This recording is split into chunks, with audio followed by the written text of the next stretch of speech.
Good evening. It's a pleasure to have you all join me once again. I hope that each of you somehow, someway are able to make yourselves comfortable, but I doubt if that's a real possibility, especially when you learn what's in store for you. Tonight, we visit the continent of Africa, birthplace of civilization and of mankind itself. It is a place steeped in legend, lore, and myth. These, of course, occasionally intersect with the darkest nightmares imaginable. Our tale tonight is one such example. I offer you now the vampire of Kari Hall, who, by the way, has recently taken up residence on the Nightfall radio show.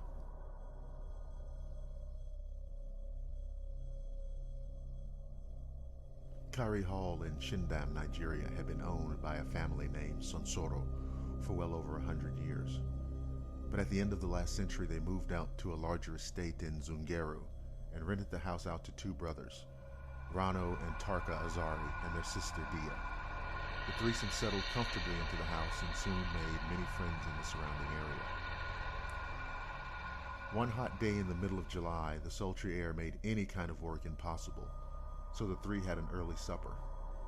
Afterward, they had all sat out on the porch, relaxing in the cooler air, and watched the beautiful full moon rise and wash the lawn in silver light. After a few hours, they grew tired and went indoors, each to their separate rooms. Dia found the night still too warm to sleep. She rose and opened her shutters, returned to the bed, mounted her pillows behind her, and sat up in bed, watching the moon through her ground floor window. After a time, she began to feel herself drifting off when she became aware of two tiny lights that seemed to flicker in and out of the row of trees that separated Kari Hall's lawn from the village mosque yard beyond. At first, they seemed little more than fireflies, but as Dia continued to stare at them, they drew nearer. She saw to her surprise that they appeared to be enclosed in a dark mass of shadow, which had somehow broken away from the moon-cast shadows beneath the trees. Dia's hand went to her throat as she realized that something was approaching the house, and growing larger the nearer it came. She noticed that every few moments the dark mass was engulfed by the shadows of trees on the lawn, but then the mass always re-emerged, larger than the previous moment, and always coming closer and closer. Closer. Dia became filled with horror and felt as though she would cry out, but her throat felt paralyzed. Then she realized that any noise that she might make would almost certainly draw the attention of the thing outside. Then she realized something else. Whatever was out there would surely not be stopped by a barrier of glass panes and thin wooden sashes. Then suddenly the mysterious shape turned aside as if it were going around the other side of the house. As soon as Dia determined that the menacing figure was out of sight, she leaped from her bed and ran to the hall door. But when her fingers grasped the cool brass knob, she heard a blood-chilling scratch at the window. When she turned, she beheld a hideous pale face with burning red eyes glaring back at her. The creature began rattling the windows, which were locked from the inside. For a hopeful instant, and only that long, Dia believed that the doors might actually keep the thing at bay. But as the rattling grew into a more fervent attempt at entry, Dia resigned to the fact that escape might be a more viable alternative. She tried to open the bedroom door to flee out into the hall beyond, but the antique handle jammed, leaving her trapped in the room. The creature outside began scratching on the glass, pecking its talon-like nails on the frail panes. Then it started ripping away the lead frames which held the glass in place. Dia tried to scream, but fear would only allow a pitiful moan to escape from her lips. Then, one single diamond-shaped pane fell inward and shattered on the floor. An incredibly long, spiny finger slunk through and found the latch on the window and threw it open. Now possessed only by the most potent horror, Dia jumped from the bed to which she had retreated upon discovering the jammed door. She hoped to reach the closet, but her resolve was too little, too late. The thing exploded into the room, grabbed her by the hair with its bony fingers, and flung her down onto the bed in such a way that her head hung over the side. Then, in a moment of savage cunning, evil and terror, the thing bit her on the throat. The stinging pain released her voice, and she at last began to scream. As she fought and struggled to push the monstrous form away from her, she could hear her brothers shouting and pounding on the door. When Rano and Tarka saw that the door would not budge, they slammed themselves against it, throwing it down by sheer force. Inside, they found their sister bleeding from the wound in her throat and unconscious. They looked outside past the open window and saw nothing. Suddenly, Rano shouted, "I see him!"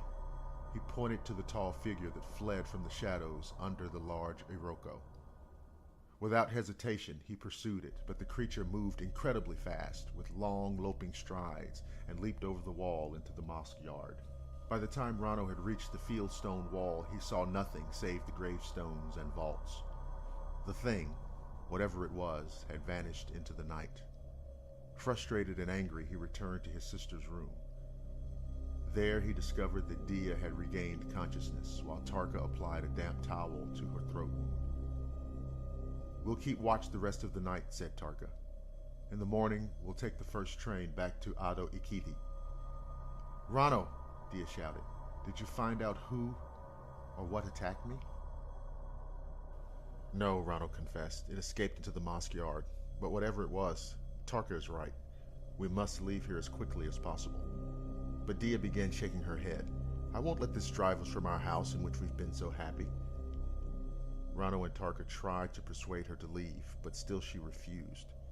"We've leased this house for 5 years," she said, "and we've been here less than 1. We can't afford to move elsewhere while paying rent on this place." Her brothers reluctantly agreed, and next morning the local constable helped them decide when he suggested it must have been a lunatic escaped from some asylum. Then he added with great authority, "He's not likely to return." So they stayed at Kari Hall, but Rano and Dia switched rooms. Dia kept her shutters closed fast at night. Both Rano and Tarka kept loaded pistols nearby. Winter came and went without incident. One night, sometime around the middle of March, Dia was suddenly awakened by a dreadful scratching at her shutters. When she looked up, she saw the same gruesome, pale, shriveled face staring back at her. She screamed as loud as she could, and her brothers dashed out of the house with their pistols drawn. Tarka spotted the creature loping across the lawn and fired. The lead ball lodged firmly into the thing's left leg, and the force of the impact sent the monster sprawling, but it quickly recovered and scrambled over the graveyard wall. But this time, Rano and Tarka reached the wall in time to see the dark figure disappear into a neglected vault. The next day, in the company of the constable and several other local authorities, the vault was opened. Inside, they discovered that all of the coffins had been smashed and their contents strewn across the floor. Only one coffin lay intact, though its lid was loose. At the constable's instruction, Rano and Tarka raised the coffin lid. Dia gasped, for lying inside was the pale and withered figure that had twice appeared and attacked her at the hall.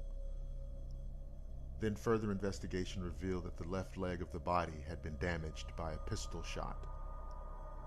Now it is a fact that no one uttered the dreaded word vampire, though all knew full well that such was among them, and by common agreement they did the only thing that could permanently banish the evil that haunted them. They burned the body to ashes. After that, there were no more disturbances at Kari Hall.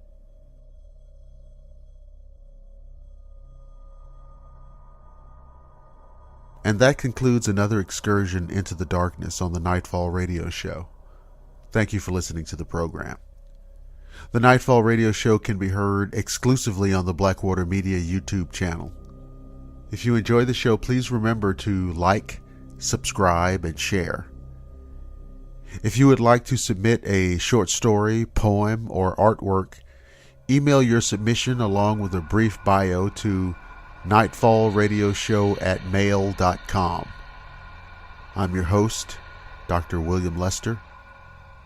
I'll see you again at Nightfall.